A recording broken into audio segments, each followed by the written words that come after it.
Mesdames, Messieurs, bonsoir. Bienvenue à toutes et à tous dans cette session d'information sur la télévision La Barrière en ce dimanche 11 août 2024. Retenez tout d'abord que vous pourrez suivre à la fin de ce journal l'intégralité de la présentation du bilan de la première année de gestion gouvernementale du gouvernement de transition dirigé par le Premier ministre Brigitte Raffini.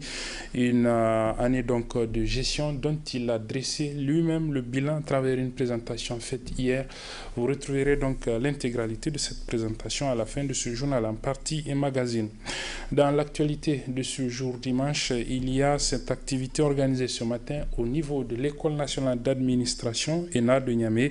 Il s'agit de la 16e édition de la journée de l'ENARC, donc une journée que les élèves et étudiants de cet établissement commémore depuis 16 années, avec la particularité cette année cette année, elle a été couplée à la première édition de la journée de l'excellence. Tout cela est une initiative de l'Union des élèves et étudiants à l'ENA, donc École nationale d'administration. Le résumé de cette activité avec nos reporters Sadou Domi et Adamou Soumana. ENARC d'hier et ceux d'aujourd'hui se retrouvent à travers ce cadre pour commémorer la journée dédiée aux élèves et étudiants de l'ENA sur l'initiative de leur union. Cette journée, qui est à sa 16e édition, présente des caractéristiques particulières, a souligné le secrétaire général de l'Union des élèves et étudiants de l'ENA dans son adresse à l'assistance. Cette année, la journée de l'ENARC s'est vue historique. À bien d'égards, elle présente une particularité assez émouvante pour nous. Historique parce que, pour la première fois de l'histoire, la journée de l'ENARC est couplée à la journée dite de l'excellence. Une initiative inédite destinée à récompenser les élèves de l'école qui se sont fait distinguer par leurs brillants résultats scolaires de fin d'année. Historique parce que, pour la première fois encore, nous avons dédié un hymne pour l'ENA. Historique enfin, parce que l'autre effort de notre exercice syndical a été de rendre un hommage mérité au directeur général de l'École nationale d'administration, qui depuis 13 ans n'a ménagé aucun effort pour guider aux destinées de notre école. Le premier responsable de l'UEPTN, dont est membre l'Union des ENARC, a aussi honoré de sa présence cette journée et n'a pas manqué de souligner l'importance de cette édition.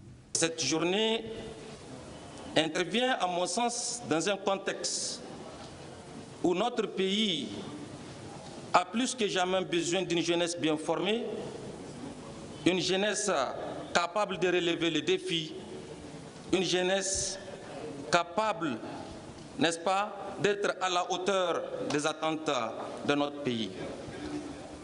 Il est bien dit qu'une jeunesse bien formée est la pierre angulaire d'une société prospère et équitable. Et voilà, aujourd'hui, cette journée est dédiée pour reconnaître les efforts, les réalisations et l'engagement de nos camarades qui ont fait preuve de l'excellence tout au long de leur parcours académique.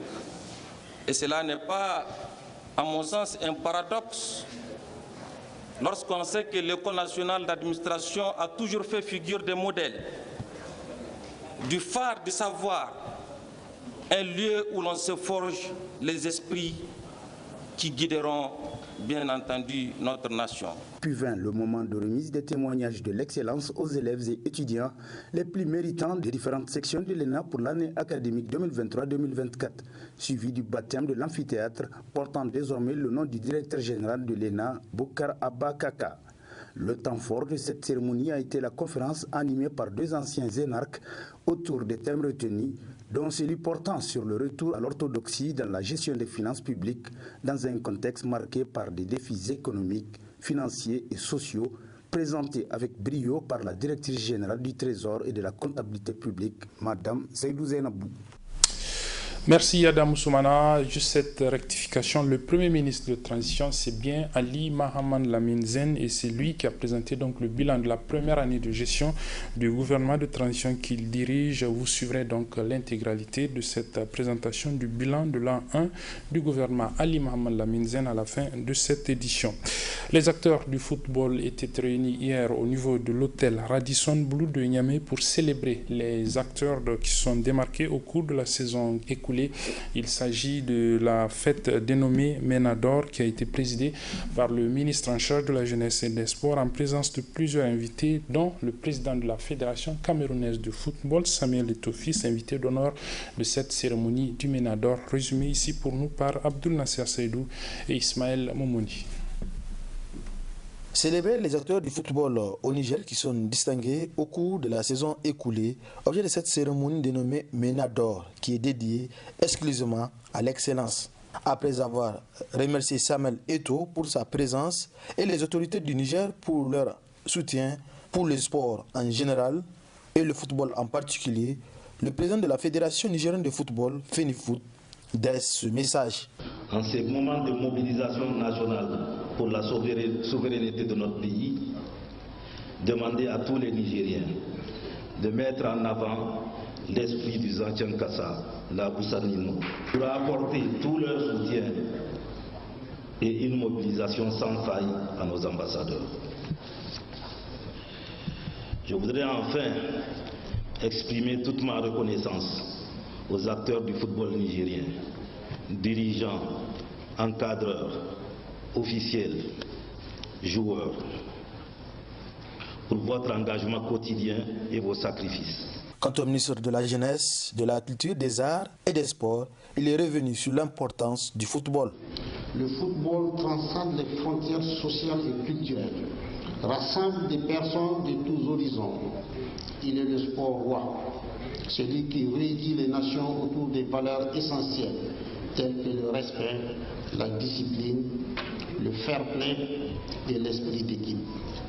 Ces valeurs universelles sont fondements de l'avenir de notre pays en vue de la formation des citoyens responsables et engagés pour le bien commun. En outre, le football est un vecteur de développement économique et social. Il crée des opportunités pour nos jeunes, génère des emplois et dynamise l'économie locale à travers des compétitions et des événements sportifs. Pour cette première édition, ils sont 57 nominés répartis dans 9 catégories. Après leur sacre, des récipiendaires des trophées se sont exprimés. Beaucoup d'émotions et surtout un sentiment de satisfaction suite à un travail que beaucoup de gens ont apprécié à sa juste valeur. C'est pour moi une occasion pour dire merci à tous ceux qui ont cru en moi, qui m'ont soutenu. Je suis très jeune, que ces entraîneurs-là, certains m'ont entraîné, d'autres, je les ai regardés de loin, mais j'en ai beaucoup appris et je continue d'apprendre. Il reste pour moi mes supérieurs, je continuerai à apprendre, mais quand même me placer déjà parmi ces grands noms du football, c'est un honneur et en même temps une interpellation, parce que c'est un signe que beaucoup de gens croient en moi, croient en ce que je sois beaucoup plus que ce que je suis. Je suis vraiment émue et contente, là je sais vraiment pas quoi dire. Tellement la joie est immense et je tiens vraiment à remercier mes coéquipières. De petites footballeuses, je compte vraiment être parmi les meilleures, vraiment les meilleures des joueuses internationaux et pouvoir évoluer aussi dans le club de Paris. Le trophée du meilleur buteur et du meilleur joueur de la saison a été décerné à Victorien dit Adebayor. L'invité de marque de cette cérémonie, à savoir Samuel Eto'o, n'a pas manqué de tirer son chapeau à la FENIFOOT et aux autorités en charge du sport, tout en prodiguant des conseils à Adebayor qui a décroché le titre de Ménador. Je suis amoureux du football et ce que je peux te conseiller, parce que le président, depuis hier, il ne fait que me dire tu dois faire la connaissance d'un joueur. Il a tout pour devenir grand, mais on dirait que tu refuses.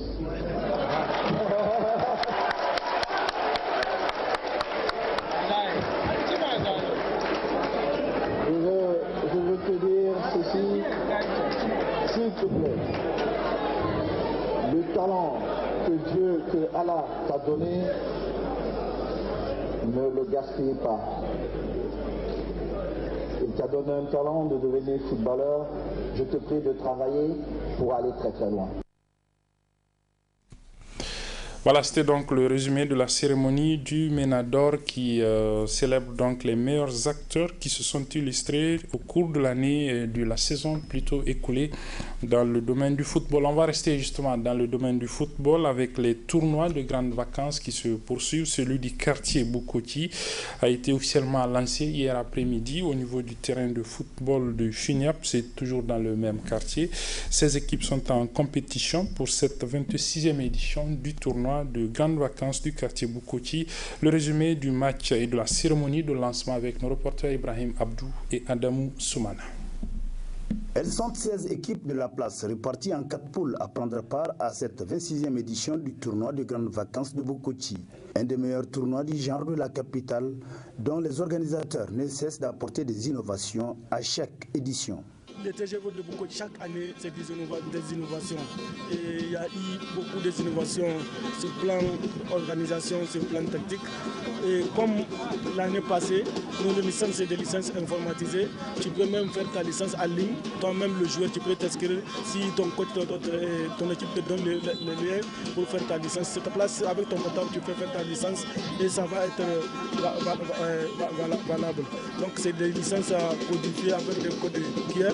Et comme chaque année, cette année, au lieu de donner des médailles et seulement des équipements aux hommes du match, on a amené des trophées pour chaque homme du match. Ça veut dire que chaque homme du match cette année aura des trophées, une coupe. Et en même temps, dans les récompenses des équipes, on a amené beaucoup de récompenses. Donc rendez-vous à la finale pour voir ce que encore le TGV de Bukoti va amener pour la finale de l'édition 2024. De son côté, le parrain de ce tournoi rassure le comité d'organisation de son soutien sans faille, tout en soulignant l'importance de ce rendez-vous footballistique. Je pense que la jeunesse a besoin de ça. Donc en plus des championnats organisés par les instances, aujourd'hui les TGV apportent aussi vraiment donne la chance à ceux qui ne peuvent pas jouer dans les clubs de se faire voir. Parce qu'aujourd'hui, à la fin de ce championnat, d'autres joueurs vont changer de club, d'autres vont avoir des recrutements. Donc je pense que c'est une très belle opportunité pour tous les jeunes de se manifester et de montrer leur talent. Donc nous attendons vraiment beaucoup de spectacles, beaucoup de fair play et de joie. Donc nous allons concourir à ce que vraiment les équipes respectent le fair play. Et comme je le dis toujours, nous sommes actuellement en période de manifestation internationale comme les Jeux Olympiques. Donc je pense que c'est l'animation, les gens sont ils sont au cœur vraiment, ils sont dans le bain. Ils sont dans le bain et tout le monde est motivé du côté de Bukoti pour faire de ce TGV le meilleur de TGV. La 26e édition du tournoi des grandes vacances de Bukoti promet de belles affiches à l'image de ce match d'ouverture ayant opposé l'équipe nordiraise en rouge et blanc au FC Rosenborg en bleu. Voilà, pendant ce temps, dans le 5e arrondissement communal de la ville de Niamey, un des tournois de grandes vacances prenait fin à travers une finale. Il s'agit du tournoi des grandes vacances dénommé Bahaouché, du nom d'un des acteurs du football de cette entité donc administrative de la ville de Niamey. Le tournoi donc a pris fin hier après-midi et la finale a opposé le FC Nialga à Junior USGN en présence d'un public venu nombreux, nous rapporte Boubacar Souley et Boubacar Ibrahim. Lancé au départ avec un total de 18 équipes, le tournoi des grandes vacances dénommé Coupe Bahaouchi a ainsi tiré à sa fin après un mois de confrontation. Le match final amplement disputé par Nialga FC habillé en bleu face aux jeunes de l'académie de l'Union sportive de la gendarmerie nationale USGN habillé en blanc-bleu s'est achevé sur un score d'1-0 avec le sacre de l'équipe des jeunes de l'USGN qui est à sa première participation à la compétition. Comme c'est la première édition de notre tournoi, c'est la première fois que nous participions à cette compétition et nous sommes contents de l'avoir remportée. a farkon edition mu na farko da muka shiga wannan tournoi. Insha Allah tunda mun riga mun zama champion kenan année prochaine. Nous aurons certainement à participer à l'édition prochaine et nous remercions tout le monde pour l'accompagnement. Har duka membre de bureau et staff na ISN da kuma supporter na ISN Gendarmerie nationale. Pour le comité d'organisation, le sentiment est celui d'avoir organisé une compétition sans aucun incident particulier. La première des choses, on remercie le bon Dieu d'avoir fini la compétition en paix. Donc je peux dire que le résultat est satisfaisant. Pendant un mois de compétition, aucun accident. Ça s'est bien passé. On a démarré avec 18 équipes en poule de 4-4 et d'autres 5, poule de 5. La gendarmerie qui a gagné 1-0. Victoire méritée par la gendarmerie du début jusqu'à la fin. Tout le monde le sait, c'est Baoché. On a fait la 4e édition. Pourquoi on a créé la Coupe Baoché? C'est pour le garder dans sa peau sportive, l'encourager encore. La promotion des jeunes, ça découvre beaucoup de choses. C'est de garder, première des choses, c'est le football, de faire évoluer le football en tant que tel. De garder les jeunes en vacances, vous êtes dans la période de vacances, on fait ça. En même temps, soulager notre promoteur Bahaouchi, qui a vécu un accident qui l'a empêché de jouer, pour le garder dans sa peau sportive. Notons enfin qu'en plus de la coupe, plusieurs trophées et cadeaux ont été décernés, en notamment le meilleur joueur, le meilleur milieu, le meilleur gardien et le meilleur entraîneur. Rendez-vous est donc pris pour l'année prochaine pour la 5e édition de cette compétition qui prend de plus en plus de l'ampleur. Nous en venons donc à la partie magazine. Comme annoncé, elle est consacrée à la présentation faite hier par le Premier ministre de transition Ali Mohamed Lamine Zen de la première année de gestion du gouvernement de transition qu'il dirige. Un an après, il a dressé donc un bilan à travers une présentation dont je vous propose ici de suivre l'intégralité. Très bonne réception et bonne suite de nos programmes. Comme vous le savez, le 26 juillet 2023, dans sa toute première adresse à la nation, le général de brigade Abdrahmane Tchani, président du Conseil national pour la sauvegarde de la patrie,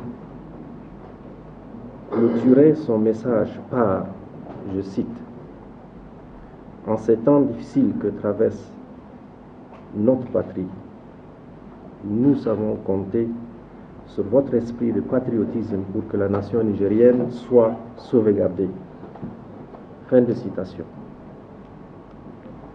Cet appel aux Nigériennes et aux Nigériens comme un signe prémonitoire n'a pas tardé à faire vibrer le patriotisme de l'écrasante majorité des composantes de notre peuple sur toute l'étendue du territoire. En effet, le 30 juillet 2023, 48 heures seulement après le message à la nation, le président du CNSP, les chefs d'État de la CEDEAO et de l'UEMOA se réunissent à Abuja, au Nigeria, pour prendre à l'encontre du peuple nigérien une batterie de sanctions jamais imposées à un pays, à un peuple. À titre de rappel, un blocus frontalier, aussi bien terrestre qu'aérien, un embargo sauvage sur les ressources financières de l'État et de ses démembrements sur les produits de première nécessité, y compris des produits pharmaceutiques, sont les mesures draconiennes prises à l'encontre de notre pays et du peuple nigérien. L'intention de la CEDEAO et de ses manipulateurs était alors d'encercler notre pays de l'interland, c'est-à-dire pays n'ayant pas accès à la mer, qui fait déjà face à un terrorisme télécommandé, et de lui porter un coup fatal par une agression militaire, et ce, dit-on, au nom de la démocratie. Comme un seul homme, le peuple nigérien, dans sa diversité, a puisé dans ses valeurs héroïques, ancestrales, la force de caractère, la détermination et la résilience du Sahélien pour rester debout afin de reconquérir sa souveraineté et son indépendance véritable. Cette mobilisation exceptionnelle dont nous avons tous été témoins, des Nigériens et les Nigériens autour du Conseil national pour la sauvegarde de la patrie, et particulièrement de son président, le général Tchani, a été possible et spontané du fait de l'adhésion du peuple à la ligne politique déclinée depuis le discours du 28 juillet 2023, la sauvegarde de la patrie. En acceptant les privations de toutes sortes, en supportant la faim et la soif, se désolant stoïquement d'assister à l'agonie de ces enfants martyrs dans les hôpitaux par manque de médicaments et d'électricité ou fauchés par les balles assassines, les terroristes, le peuple nigérien est resté en effet debout pour arracher sa liberté et restaurer sa dignité. Chers concitoyens, cette posture du peuple nigérien, en parfaite symbiose avec le CNSP et son président, lui a valu l'admiration des peuples épris de paix et de justice à travers le monde entier et plus singulièrement auprès des peuples africains. Dans le bilan annuel du gouvernement sous la conduite du CNSP, du président, que nous vous proposons aujourd'hui, hommage doit être rendu à l'ensemble du peuple nigérien, à la jeunesse, aux femmes, aux leaders coutumiers et religieux qui se sont fortement mobilisés sans compter pour être le bouclier humain contre moult velléités d'agression contre notre pays. L'union du peuple autour du CNSP est donc le point marquant du bilan annuel que nous dressons pour cette première année d'exercice du gouvernement.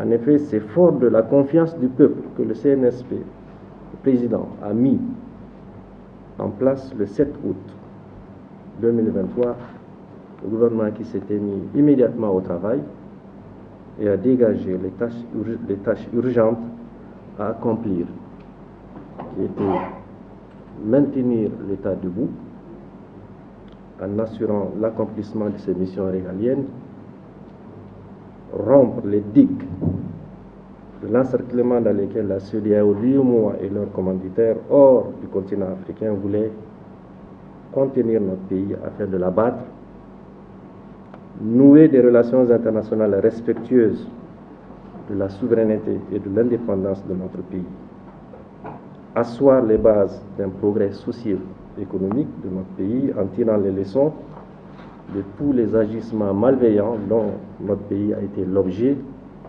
alors qu'il n'a agressé personne, ni entrepris quoi que ce soit contre qui que ce soit. Dans l'exécution de ce programme ainsi arrêté sous la conduite du chef de l'État, le général Tchani, le gouvernement a aussi tiré un enseignement très important qui doit être porté à la connaissance du peuple pour qu'il en soit fier. Nous avons en effet compris qu'un peuple digne sait pouvoir compter d'abord sur ses propres forces pour mériter respect et considération. Et c'est ce que nous avions fait durant l'année écoulée pour mobiliser exclusivement à l'intérieur de notre pays les ressources financières qui nous ont permis, grâce à une gestion rigoureuse et vertueuse, d'assurer le fonctionnement régulier de l'État. Désormais, plus personne ne viendra nous dire au Niger qu'il est chimérique de compter sur nos propres forces. En effet, sans aucun concours extérieur, nous avons pris en charge pour l'essentiel les dépenses de sécurité et les charges salariales et autres allocations de l'ensemble de nos forces de défense et de sécurité, l'acquisition de matériel et équipements militaires pour accompagner la montée en puissance de nos forces de défense et de sécurité, le paiement régulier des salaires des agents de l'État et des pensions, le paiement des bourses et allocations des élèves et des étudiants, l'approvisionnement de notre pays en produits de première nécessité, l'approvisionnement des formations sanitaires en produits pharmaceutiques, l'appui aux intrants agricoles, aux producteurs ruraux, le renforcement de nos capacités de production d'électricité, réduisant ainsi de manière substantielle notre dépendance énergétique. Voilà les efforts particuliers, les efforts fournis par le CNSP et le gouvernement qui pèsent pour assurer une bonne rentrée scolaire 2023-2024, le bon déroulement de l'année scolaire 2023-2024 et la tenue de tous les examens de fin d'année mérite, il est important de le dire, d'être souligné dans le contexte de l'embargo injustement imposé à notre pays. Mais si nous devons être fiers de notre résilience, de toutes les ingéniosités de notre peuple pour rester debout, nous devons également saluer et remercier la solidarité, la générosité et les sacrifices consentis à notre égard par des pays amis au moment où nous avions grandement besoin. Parmi ces pays, il y a nos voisins et frères de la République du Mali, du Burkina Faso, avec qui nous subissons des épreuves imposées à notre existence commune. Fort heureusement, par la grâce de Dieu, la sagesse et le bon sens de nos trois dirigeants nous ont conduits à la création ici même à Niamey, le 6 juillet dernier, de la Confédération des États du Sahel qui regorge pour le moment nos trois pays frères.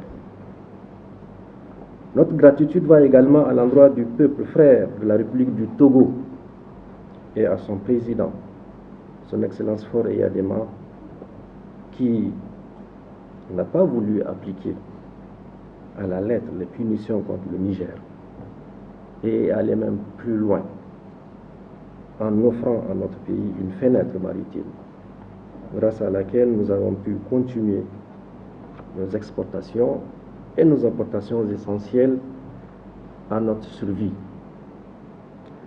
Notre reconnaissance est inestimable à l'égard du peuple tchadien frère et particulièrement à l'égard de son président, Mahamat Idriss Déby Itno, pour le soutien discret et ferme qu'il ne cesse d'apporter à notre peuple, au CNSP et au gouvernement. Nous avons également à la vérité de faire une mention spéciale à la République populaire de Chine qui n'a pas un seul jour suspendu ses engagements envers la République du Niger, ce qui a permis à notre pays de parachever la construction des infrastructures devant permettre l'exportation de notre but, le Mali. De même, et contrairement à tous nos partenaires qui avaient suspendu leurs activités ou concours financiers, la SORAS n'a jamais été mise à l'arrêt. Imaginez ce que notre peuple aurait dû endurer davantage si, par un subterfuge quelconque, la production pétrolière était suspendue suite à l'embargo sauvage imposé à notre pays. Évidemment, on ne peut pas oublier aussi le Maroc. Voilà un autre pays ami qui, sans faiblir, a apporté son soutien discret, direct, efficace et réel. La Turquie, la Russie, l'Iran, la République de Guinée équatoriale très tôt, et tous ces pays qui n'ont pas hésité à recevoir les délégués du gouvernement pour apporter leur soutien dans ces moments si durement éprouvés.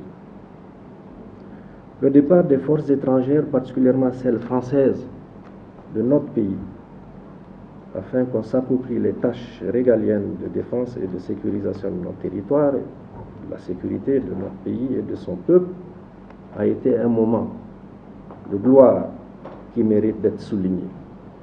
Notre armée a fait l'exploit, avec le soutien de son peuple, de faire quitter de notre pays les forces françaises qui avaient reçu l'ordre de ne pas partir et de les convoyer sur 1500 km sans qu'un seul coup de feu ne soit tiré.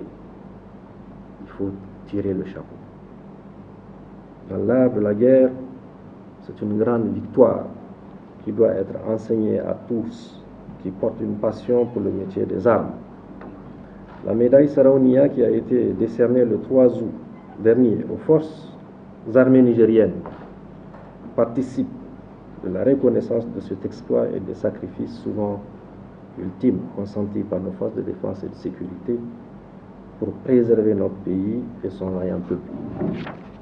Les ministres d'État en charge de la défense nationale et de l'intérieur feront à la nation, pour l'éclairer davantage, chacun un bilan des énormes efforts entrepris pour assurer la sécurité de notre pays et garantir la régularité de nos approvisionnements depuis le port de Lomé au Togo. Nous sommes tous témoins de la mobilisation accrue des moyens de l'État pour assurer l'escorte par cette armée. Mes chers compatriotes, afin de rompre la digue censée nous encercler, le CNSP et le gouvernement avaient rapidement procédé à une relecture de notre carte diplomatique afin de réajuster le positionnement géopolitique et géostratégique de notre pays. C'est ainsi que, moins de 2 mois après l'avènement du CNSP, la charte du Liptako Gourma qui réunit notre pays, le Burkina et la République sœur du Mali, fut signée à Ouagadougou le 16 septembre 2023. Par ce acte, nos 3 pays de l'AES se dotaient opportunément d'un bouclier commun pour faire face ensemble à toute velléité d'agression contre un État membre. Vous avez été témoin de la récente mission conduite par le ministre d'État, le général Moudi, avec le Burkina, pour témoigner notre solidarité au Mali qui a été durement, injustement et lâchement frappé par le terrorisme. Comme vous le savez tous à présent, la Confédération des États du Sahel, véritable structure, véritable, j'allais dire, institution d'intégration économique et de promotion de la paix, est née. L'évolution logique de la charte de Liptako Gourma à la grande satisfaction des peuples de nos 3 pays. Et cela nous attire d'ailleurs la très haute appréciation des pays africains, épris de paix, de justice et de dignité. Au-delà de notre sous-région, nous avons réchauffé nos relations avec de nombreux autres pays en Europe, en Asie et au Moyen-Orient. Après donc la levée de l'embargo injuste contre notre pays, nous avons repris toutes nos relations avec les institutions financières, aussi bien bilatérales que multilatérales, avec lesquelles notre pays était engagé. À ce niveau, permettez-moi d'insister, tant soit peu, sur la reprise de ces relations. En effet, tirant les leçons de l'attitude de ces institutions à l'égard de notre pays suite à l'embargo injuste qui nous a été imposé, nous avons conditionné la reprise de ces relations au choix de notre pays et aux priorités qu'il va lui-même définir.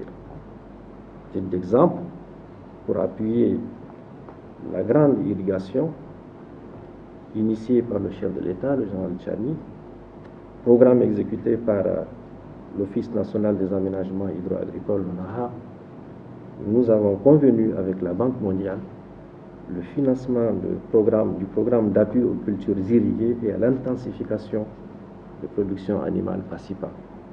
C'est un programme extrêmement important d'1 milliard de dollars. C'est la première fois que la banque l'applique dans les pays qui sont les nôtres. Ce programme d'un type nouveau, entièrement sous la coupe du ministère de l'Agriculture et de l'Élevage, sur une durée de 12 ans, doit nous permettre à terme de renforcer notre souveraineté alimentaire. Déjà, à partir de cette année, ce sont 350 millions de dollars qui seront mobilisés pour la mise en œuvre effective de toutes les actions prévues au travers des différentes composantes de cette convention. Au total, avec cette institution, c'est un portefeuille d'environ 4 milliards de dollars que la Banque mondiale met à la disposition du Niger pour le financement de plusieurs secteurs, notamment l'agriculture, l'éducation, la santé, les infrastructures de transport. Il me paraît essentiel de préciser que cette institution, le Niger fait partie libère ses contributions. Et aujourd'hui, nous jouissons d'une très très bonne image au niveau des plus hautes autorités de cette institution. Il serait contre-productif de considérer qu'il s'agit d'une institution impérialiste. Oui, elle l'a été, elle pourrait l'être. Mais avec le Niger, nous veillons strictement à ce que les ressources mobilisées, d'ailleurs dans lesquelles on retrouve notre propre contribution, soient utilisées au profit des Nigériens.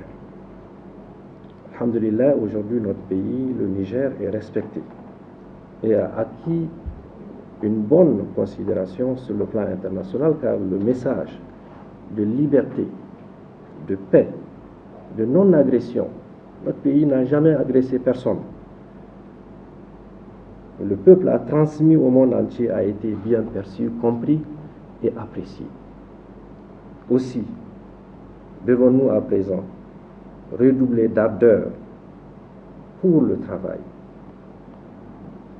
Nous sommes dans cette voie, nous devrions redoubler d'ardeur pour la production, pour une croissance, une production redistributive qui nous mettra à l'abri de toutes les surprises.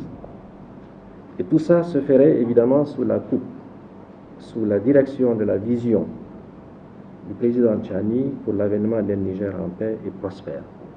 La Confédération de l'AES est une institution importante qui nous permet, Inch'Allah, d'aller plus vite que l'on y pense, vers un progrès partagé, un progrès économique basé sur la richesse qui sera une richesse partagée, harmonieuse des peuples d'Akogourma et des peuples qui rejoindront, Inch'Allah, cette confédération.